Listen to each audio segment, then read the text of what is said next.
அன்போடு கேட்டுக்கொள்கிறேன். ஆண்டவருடைய பரிசுத்த நாமத்துக்கு மகிமை உண்டாவதாக.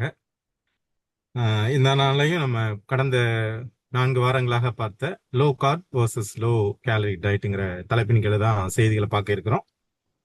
நம்ம ஒரு வசனத்தை வாசிப்போம். லூக்கா 21வது அதிகாரம் 34வது வசனத்தை வாசிப்போம். நீங்க யாராவது வாசிக்கிறதுனாலும் வாசிக்கலாம். லூக்கா 21:34. லூக்கா 21:34. யாராவது வாசிக்கிறீங்களா?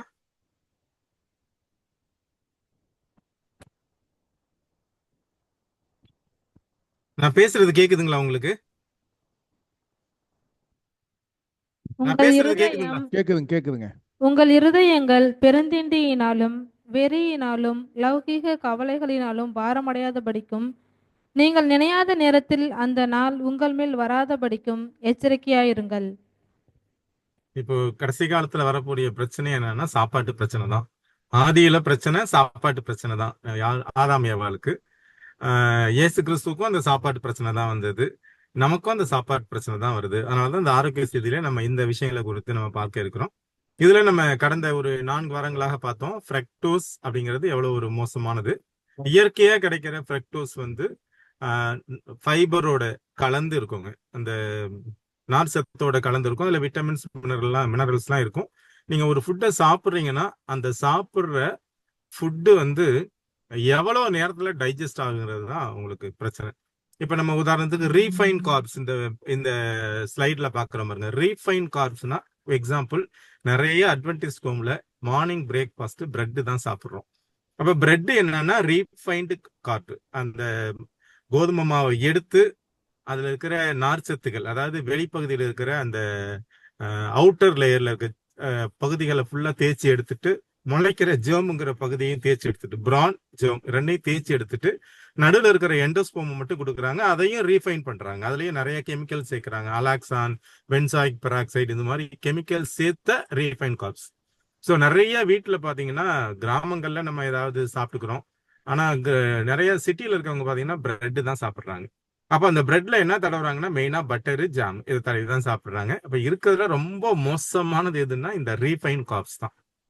ஏன் இதை நம்ம மோசம்னு சொல்றோம் அப்படின்னா, இப்போ ஒரு ஒரு பழம் சாப்பிட்றோம், ஒரு கொய்யா பழம் சாப்பிட்றீங்கன்னு வச்சுக்கோங்களேன். கொய்யா பழத்துலயும் ஃப்ரக்டோஸ் இருக்கு.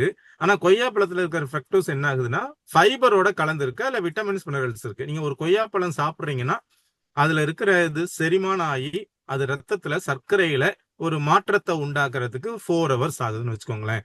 நீங்க பிரெட்டையோ இல்ல ஒரு இனிப்பான ஒரு பொருள், ஏதோ ஒரு சுகர் உள்ள ஹையா உள்ள ஐட்டத்தை நீங்க சாப்பிட்டீங்கன்னா சாப்பிட்ட அடுத்த ஒரு 20-30 நிமிஷத்துல உங்களுடைய அது ஃபுல்லா டைஜஸ்ட் ஆகி உங்க சுகரை வந்து ரத்தத்துல ஏற்றிடும். ஸோ அதனாலதான் ரீஃபைன் கார்ப் வந்து ரொம்ப ரொம்ப மோசமானது அப்படின்னு சொல்றோம்.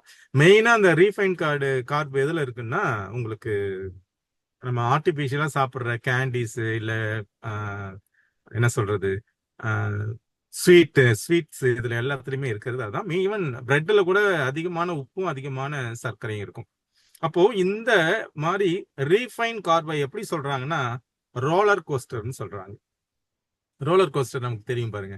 அப்படியே மெதுவா கீழே இறங்கும், அப்படியே வேகமா மேலே ஏறும், திரும்ப கீழே இறங்கும்.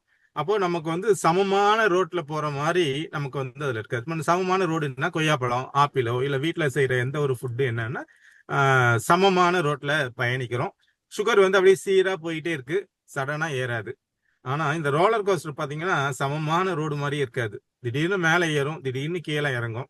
அப்போ நம்ம சாப்பிட்ற ரீஃபைன் கார்ப்னு சொல்லக்கூடிய ஜங்க் ஃபுட்டு எல்லா ஃபுட்டுமே ரோலர் கோஸ்டர் மாதிரி தான்.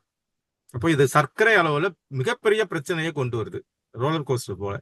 அதனால என்ன பண்ணணும், நம்மளுடைய உணவுகள்ல குறிப்பா அட்வென்டிஸ்டுகள் மார்னிங் பிரெட் சாப்பிட்றது, அதுவும் பிரெட்ல ஜாமு, பட்டர் இது மாதிரி சாப்பிட்றத அவாய்ட் பண்ணலாம். இந்த பிரெட்ல பாத்தீங்கன்னா வீட் பிரெட்னு ஒண்ணுமே கிடையாதுங்க. ஏன்னா எல்லாமே மைதால தான் செய்ய முடியும், வீட்டுல செய்ய முடியாது. வீட்டுல செஞ்சா பிரெட் வந்து ரொம்ப உப்பாதுன்னு சொல்லுவாங்க. அப்போ மைதா பிரெட்ல என்ன பண்ணுவாங்கன்னா அவங்க ஆர்டிபிஷியலா வீட் பிளேவரை உள்ள சேர்த்து தான் அவங்க வந்து வீட் பிரெட் மல்டி கிரெயின் பிரெட்னு வந்து சொல்றாங்க. அதனால இந்த ஹை கார்போஹைட்ரேட், அதுவும் மெயினா ரீஃபைன்டு சுத்திகரிக்கப்பட்ட மாவு இருக்கிற உணவுகளை வந்து தவிர்ப்போம். நம்முடைய ரத்தத்துல வந்து சர்க்கரையின் அளவுல மிகப்பெரிய மாற்றத்தை வந்து அதை வந்து கொண்டுட்டு வரும் அப்படிங்கறத நம்ம வந்து சொல்றோம். உதாரணத்துக்கு நம்ம இப்ப பார்த்தது இந்த நிறைய பேருக்கு மில்க் ஷேக் எல்லாம் பிடிக்கும் பாருங்க. அதுலயே கிளைஸ்மிக் இண்டெக்ஸ் ஹையா உள்ள மில்க் ஷேக் இருக்கு, லோவா உள்ள மில்க் ஷேக் இருக்கு. ஒரு எக்ஸாம்பிளுக்காக சொல்றோம். இப்ப நீங்க இந்த கீழே பாத்தீங்கன்னா the fiber can reduce the rate at which the glucose enters your system. ஏன்னா நீங்க சாப்பிடுற பழம் உங்க உடம்புல சர்க்கரையை கொஞ்சம் கொஞ்சமா ரிலீஸ் பண்ணும். ஆனா நம்ம சாப்பிடுற இந்த இனிப்பான ஐட்டங்கள் இல்ல ரீஃபைன் பண்ணப்பட்ட கார்போஹைட்ரேட் என்ன பண்ணா உடனே சர்க்கரையை ரத்தத்துல அனுப்பிடும். இதுதான் வந்து பிரச்சனை. அதனால அட்வான்டேஜ் அப்படியே எனக்கு வேற வழியே இல்லை, நான் பிரெட் தான் சாப்பிடணும்னா அட்லீஸ்ட் அதுல ஒரு 4 வெள்ளரிக்காய், 4 கேரட் வச்சு கொஞ்சம் ஆனியன் வச்சு சாப்பிட்டாலாவது என்ன ஆகும்னா ஸ்லோவா உங்களுக்கு சர்க்கரை அளவு ஏறும். ஸோ இந்த நாள்ல ரோலர் கோஸ்டர் அப்படின்னு சொல்லக்கூடிய சர்க்கரையின் ரோலர் கோஸ்டர்னு சொல்லக்கூடிய இந்த ரீஃபைன் கார்ப்ஸை நம்ம வந்து தவிர்ப்போம். ஆரோக்கியமான ஒரு வாழ்க்கை முறைக்குள்ள வருவோம். வாய்ப்பை கொடுத்த தேவனுக்கும் சபையோருக்கும் என்னுடைய நன்றியை தெரிவித்துக் கொள்கிறேன். ஆமென்.